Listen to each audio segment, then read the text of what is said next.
दोस्तों नमस्कार, मैं हूं शैलेंद्र सिंह और आप देख रहे हैं हमारा यूट्यूब चैनल शब्द शब्द शैलेंद्र सिंह। आज हमारे साथ हैं बिंदु बोरा जी।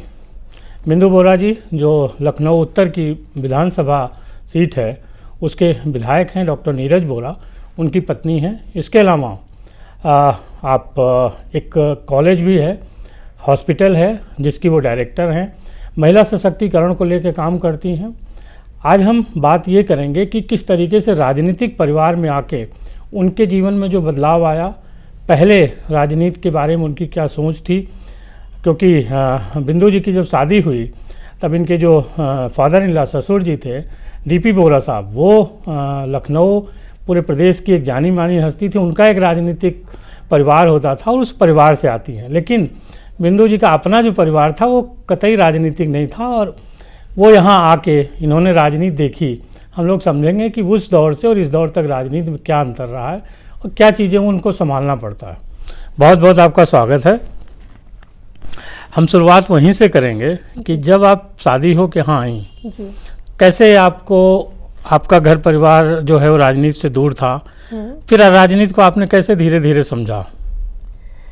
देखिए, मेरा जो मैके था वो बिल्कुल ही राजनीति से दूर दूर तक उनका लेना देना नहीं था। मेरे पिताजी ने एक डॉक्टर समझ के इनसे शादी हमारी तय की थी, लेकिन मेरे ससुर जी क्योंकि राजनीति में थे तो एक बार तो जब मैं शादी होके ससुराल आई तो थोड़ा सा मुश्किल मेरे लिए हुआ ये सारी चीज़ें देखना समझना। मुझे क्योंकि एक दिमाग में था कि राजनीति बहुत अच्छी चीज़ नहीं होती, नेता या बहुत अच्छे नहीं होते जैसा पिक्चरों में देखा था या समाज से सुना था। लेकिन जब पापा जी को काम करते देखा तो उसके बाद धीरे धीरे मेरी धारणा बिल्कुल बदल गई और मुझे लगा कि नहीं, अच्छे लोग को राजनीति में ज़रूर आना चाहिए। और आज जब मेरे पति भी एक विधायक बन चुके हैं तो अब तो पूर्ण रूप से मुझे समझ में आ गया कि पढ़े लिखे ईमानदार लोगों को ही राजनीति में आना चाहिए, तभी देश का भला होगा, देश का विकास हो सकता है। कैसे आप विधायक जी के कामों को देखती हैं जहां वो नहीं पहुंच पाते? हाँ, मैं रूटीन में तो मैं Bora institute of allied health sciences है, मैं अपना नर्सिंग कॉलेज देखती हूँ, हॉस्पिटल और जो भी बिजनेस रिलेटेड काम है मैं संभालती हूँ जी। और क्योंकि मेरे शुरू से ही सोशल वर्क में बहुत रुझान रहा है, महिलाओं की सशक्तिकरण के लिए भी मैं काम करती हूँ। वैसे तो वो कोशिश करते हैं कि 100% वो सब जगह पहुँच जाए। अगर वो कहीं और होते हैं और अगर घर पे कार्यकर्ता या और लोग आ जाते तो उनको भी मुझे आपको संभालना पड़ता है। हाँ जी उनको भी मुझे देखना होता है। और कुछ जगहों पे जहाँ वो नहीं पहुँच पाते या वो जब बाहर होते हैं उनके कार्यक्रम लग जाते हैं तो मैं निश्चित रूप से कोशिश करती हूँ कि वहाँ पहुँच जाऊँ जिससे जनता हमारी निराश ना हो। विधायक बनने से पहले भी वो बहुत सोशल थे, लायंस क्लब और बाकी जगह मेडिकल एसोसिएशन के साथ एक्टिव थे। तब की राजनीति और आज जब इस राजनीति में है, क्या अंतर देखा आपने? नहीं, बहुत अंतर है। तब जब वो IIM के प्रेसिडेंट थे तो वो सिर्फ डॉक्टर्स के लिए काम करते थे। जब वो लायंस क्लब में गवर्नर रहे तो वो लायंस क्लब के थोड़े से लोग थे, उनके साथ ही उनके लिए जो भी बेस्ट हो सकता था करते थे, कैंप वगैरह लगाते थे। वो भी एक बहुत अच्छा सोशल वर्क, बहुत अच्छा प्लेटफॉर्म था। लेकिन विधायक बनने के बाद तो हमारे पास एक पूरे क्षेत्र की जिम्मेदारी आ जाती है, सबको ही देखना होता है।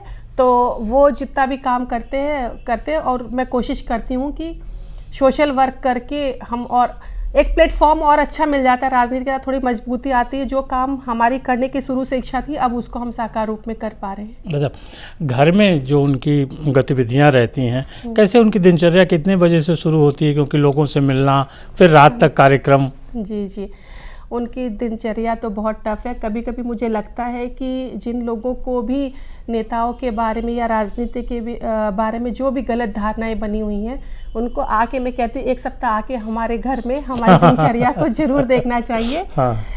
विधायक जी 5 बजे, 4:30 से 5 बजे के बीच में उठ जाते हैं। सबसे पहले उनका मेडिटेशन होता है, फ्रेश होके फिर उनका योगा टाइम हो जाता है। फिर अक्सर ही लोग मिलने आ जाते हैं जिससे वो समय नहीं दे पाते। उस समय उनको लगता है कि पहले मैं अपने दिन के कार्यक्रम कर लूँ, वरना 8 बजे के बाद तो फिर अगर नहीं नहा पाते हैं, अगर लोग आ जाते तो फिर वो नहाना भी रुक जाता है।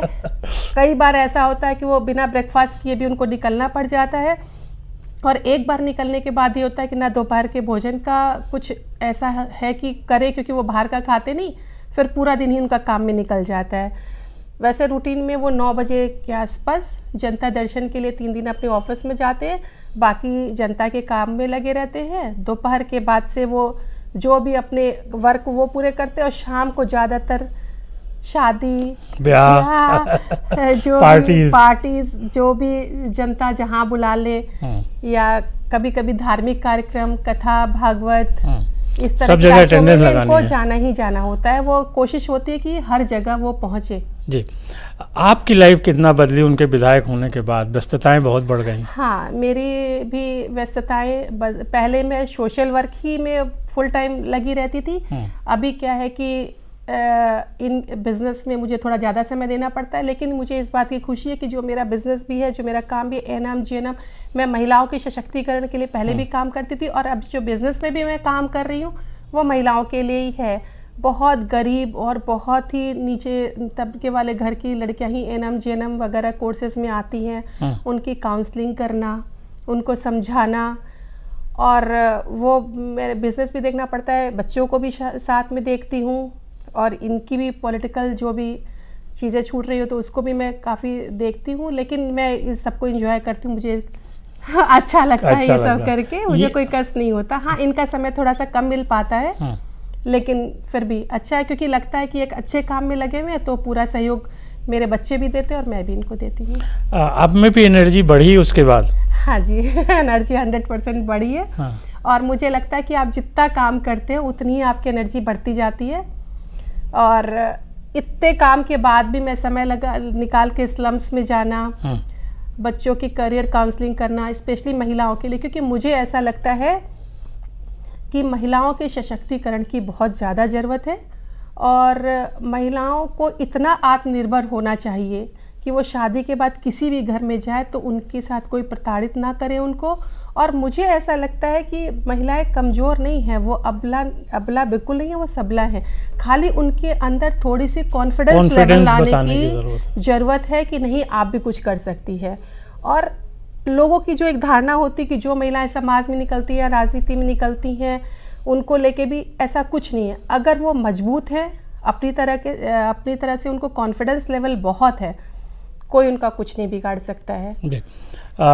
नीरज जी ऐसे व्यक्ति हैं, ऐसे नेता हैं कि जो घर परिवार को पूरा साथ लेके चलते हैं। बहुत कम नेता ऐसे होते हैं कि जिनके घर परिवार को भी आप सोसाइटी में, समाज में बहुत एक्टिव देखते हैं। आपका बेटा, आपकी बेटी, आपका परिवार पूरी तौर से एक्टिव है और समाज में रहता है। कितने दिनों में जो बदलाव देखा महिलाओं में, अपने पापा जी के समय से यानी डीपी बोरा जी के समय से और डॉक्टर नीरज बोरा तक जो राजनीति का दौर आपने देखा, महिलाओं की क्या स्थिति बदली है? बहुत स्थिति बदली है। पहले जब मैं गांव में जाती थी और महिलाओं को शिक्षा के लिए या छोटे छोटे स्लम्स में बच्चों को शिक्षा के लिए बताती थी, तो वो लोग स्कूल भेजने के लिए फ्री ऑफ कॉस्ट भी, फ्री पे सिलाई सिखा दो, आप फ्री में बच्चों को कहो। तो जैसे जो रिक्शे वाले होते थे पल्लेदार टाइप के और जो काम करने वाली महिलाएं थी, उनको लगता था कि हमारे घर की लड़कियां घर में झाड़ू पोछा करे, बर्तन करे और खाना बनाए, और वो काम कर रहे होते थे। तो उनकी काउंसलिंग करने में मुझे कभी कभी तो 10 दिन 20 दिन और बार बार फ्रिक्वेंटली जाना पड़ता था कि इन लड़कियों को बाहर निकालो, पढ़ाओ, और जो थोड़ी बड़ी लड़कियां हो गई है, सिलाई या कुछ ऐसी एक्टिविटी सिखाना चाहिए जिससे वो आत्मनिर्भर बन जाए। इसके लिए बहुत प्रयास करना पड़ता था। लेकिन आज की स्थिति ऐसी हो गई, जो प्रधानमंत्री कौशल विकास की योजनाएं चल रही है, वो आगे से हो के आके जानना चाहती हैं। पहले मैं स्लम्स में आती थी, मुझे बहुत मेहनत करनी पड़ती। अब अगर मैं जाती हूँ तो लड़कियां भी आगे से होके आगे पूछती हैं कि हाँ, अब मैंने 12th कर लिया, हमें अब क्या करना चाहिए। पहले ये था कि हाँ 10th पढ़ लिया, 12th पढ़ गया। अब सबको है कि स्किल डेवलपमेंट का क्रेज हो गया है, उनको जाके बस थोड़ी सी गाइडेंस की ज़रूरत पड़ती है कि आप ये कर लो तो आप आत्मनिर्भर बन जाओगे। तो उनके माँ बाप भी बहुत ज़्यादा एक्टिव हो गए हैं और खुद लड़कियां अपने करियर को लेके बहुत उनको कॉन्फिडेंस भी डेवलप हुआ, करियर को लेके वो चिंतित भी रहती है, वो जानना समझना चाहती हैं और करती भी हैं। अच्छा, प्रधानमंत्री कौशल विकास की जब बात किया, क्या क्या चीज़ें वहाँ ऐसी हैं जो लड़कियों के लिए उपयोगी हैं? अभी मैं तो अपने ब्यूटिशियन के कोर्स चला रही हूँ, GDA के कोर्स चला रही हूँ, और लड़कियों के लिए तमाम ऐसी योजनाएं हैं जो फ्री ऑफ कॉस्ट प्रधानमंत्री कौशल विकास में चल रही है और जिसके द्वारा लड़कियां आत्मनिर्भर बन रही हैं। मतलब उनको सिखाया भी जा रहा है, उसके बाद उनको नौकरी दिलाने का भी काम किया जा रहा है। और इसकी वजह से, और जो एक आप, क्योंकि मीडिया से मैं बोलूँगी, मीडिया का भी इसमें बहुत बड़ा हाथ है जो लोगों को जागरूक किया है। तो इसकी वजह से महिलाएं अब अपने आप को काफ़ी सशक्त महसूस कर रही हैं। थोड़ी सी और आवश्यकता है, समाज में जागरण काफ़ी कुछ हो चुका है, लेकिन मेरे जैसे लोगों को, जो लोग घर में रह के सोचते हैं कि नहीं अब हमारा यही काम है, मेरे पति, मेरे बच्चे, मेरा परिवार ही मेरी जिम्मेदारी है, मेरी ये सबसे रिक्वेस्ट होती है कि आप घंटा 2 घंटा जो भी समय निकाल पाएँ ऐसी लड़कियों को ज़रूर दें, जिससे कि वो जो इंटरेस्टेड है अपना करियर संवारने के लिए, उनको बहुत हेल्प मिल जाएगी इससे। बिंदु जी का कहना है कि समाज ने आपको बहुत कुछ दिया है, तो आपकी भी जिम्मेदारी है कि समाज के लिए कुछ करते रहिए। बिल्कुल। कुछ और चीज़ें हैं जो आप कहना चाहती हैं, करना चाहती हैं आने वाले दिनों में? मेरा टोटल फोकस, देखिए वैसे तो मुझे समाज सेवा करने का बहुत ही इंटरेस्ट है, और मैं कुष्ठ आश्रम, वृद्धाश्रम या फिर हैंडीक्राफ्ट वाले कैंप लगते हैं, सब में मेरा बहुत इंटरेस्ट होता है। लेकिन मेरा जो मेन एम है ज़िंदगी का, वो मेन है लड़कियों को, महिलाओं को सशक्त करने के लिए। मैं नहीं चाहती, पहले से तो बहुत दहेज प्रथा, या अभी भी गांव में, हम शहर में रहते, हम नहीं समझते, जब हम बहुत इंटीरियर में जाएंगे अभी भी महिलाओं को बहुत सशक्त करने की ज़रूरत है। और मैं महिलाओं से भी एक रिक्वेस्ट करना चाहूँगी कि जो पुरुष को ही गलत समझते, ऐसा नहीं है। जो मेरा पर्सनल एक्सपीरियंस है और जो मैंने 20-25 साल में जितना भी मैंने उनके बीच में मैं बहुत रही हूँ, और मैंने देखा है कि अगर महिलाएं ही महिलाओं को सपोर्ट करने लग जाए तो समाज में बहुत सुधार हो जाएगा। और अगर महिलाएं कहीं पीछे हैं भी तो उसकी बहुत बड़ी वजह ही महिला ही होती है। पुरुष महिलाओं का अच्छा ही चाहते हैं, ऐसा नहीं है कि वो उसको दबाना या बहुत प्रताड़ित करना चाहते हैं। आपस में गांव में महिलाएं ही महिलाओं की दुश्मन हो जाती। तो मेरा तो सिर्फ समाज से यही के कहना है कि सब एक दूसरे की सहायता करिए, सपोर्ट करिए, और महिलाओं को इतना सशक्त बना दीजिए कि वो लड़कियां भी, आज देश और विदेश के स्तर पे महिलाओं ने ऐसा कोई भी काम नहीं है जिसमें अपने कीर्तिमान नहीं स्थापित किए। हमारे यहाँ भी बहुत सारी प्रतिभाएं ऐसी पड़ी हुई हैं, जब मैं देखती हूँ बहुत अफसोस होता है कि वो बच्चियाँ बहुत कुछ कर सकती हैं, उन्हें उस चीज़ की नॉलेज नहीं है, या फिर उनको वो काम करने के लिए प्रेरणा नहीं मिल रहा है, या फिर उनके पास वो साधन नहीं, और हम वो उनको प्रोवाइड करा सकते हैं। आमतौर पर महिलाओं की शिकायत होती है या उनको बहाना होता है कि हम इतने सारे काम करते हैं तो परिवार छूट जाएगा। कभी कहते हैं परिवार देख रहे हैं तो ये सब नहीं देख पा रहे हैं। आपने इतना सब कुछ करते हुए परिवार, बच्चों, सबको साथ रखा। बिल्कुल। ये सीक्रेट थोड़ा सा शेयर करिए। देखिए, अगर आप एक्टिव हैं और आपके अंदर कुछ करने का जज्बा है तो आप दुनिया में सब कुछ कर सकते हैं। खाली आपके लाइफ की प्रायोरिटीज़ होती हैं कि आपको क्या करना अच्छा लगता है। आप लेट के मूवी देख के, आजकल के ज़माने में ज़्यादातर मोबाइल के ऊपर बहुत टाइम वेस्ट सब लोग कर रहे हैं। मेरी ये आग्रह है कि मोबाइल के ऊपर, टीवी के ऊपर इतना समय ना देके हम बाहर आएँ, खुल के जिएँ। अब जैसे मैंने बच्चों को भी सिखाया, मैं खुद भी ऐसा करती हूँ। मैं होली होती है, दिवाली, कोई भी फेस्टिवल होता है, दुर्गा पूजा होती है, मैं स्लम्स में ज़रूर जाती हूँ। उन बच्चों के साथ मनाइए, आपको वो खुशी मिलेगी जो शायद आप टीवी पे या खाली अपने परिवार के साथ में या थोड़े लोग के साथ में नहीं प्राप्त कर पाएंगे। मानना है जब आप उनके साथ एक बार जाएंगे, उनसे जब जुड़ेंगे, तो वो जो खुशी मिलेगी शायद वो अनमोल है। उसके बारे में मैं शब्द नहीं है बोलने के लिए। एक बार आपने अगर वो अनुभव कर लिया है, वो खुशी अनुभव कर ली है, तो आप घर में बैठ ही नहीं पाएंगे। मेरे बच्चों के अंदर भी यही सीख है। मेरे पति बहुत ब्रॉड माइंडेड है, उन्होंने कभी मुझे किसी काम के लिए रोका नहीं।